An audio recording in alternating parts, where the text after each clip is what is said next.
Марија Антова, една од најблиските соработнички на Петре Шилегов од градската администрација, се преселила во МНР, како што неофицијално дознаваме. Таа важила за прва асистентка на претходниот градоначалник, па од локална со заминувањето на Шилегов заминала да работи меѓународна политика, се вели во објави на социјалните мрежи. Таму пишува дека работи во делот на односите со Грција, зашто заработува речи 1000 евра месечно.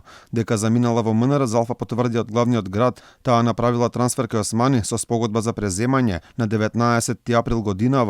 Од кабинетот на Османи се уште чекаме одговор на прашањата на која позиција е вработен Антова и за колкав месечен надоместок. Социјалните мрежи вријат по објавените информации за ваквите политички трансфери во власта.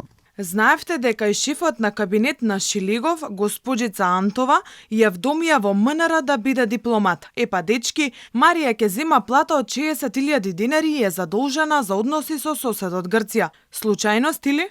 Инаку Антова со својот ангажман во МНР и на социјалните мрежи секојдневно ги брани ставовите на власта во однос на спорот со Бугарија, па и праќа директни обвинувања до оние кои беа против францускиот предлог, против кој се кренаа голем процент од граѓаните во Македонија.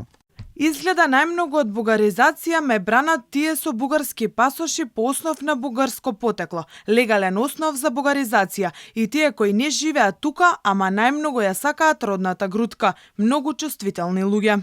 Инаку Марија Антова во текот на кампањата за локалните избори редовно објавуваше постови на тогашниот градоначалник Петре Шилегов, но како и во кампањата редовно и по изборите учествува со напади кон сегашната шефица на градот Даниела Арсовска. Антова не е прв кадровски потек на МНР кој предизвикува жестоки реакции во јавноста. Пред само неколку месеци истото беше случај со Бесмира Јупи, која од телевизиски спикер беше предлог за конзул во Њу Џерси, предлог кој беше повлечен од МНР по само 48 часа поради жестоките реакции од јавноста.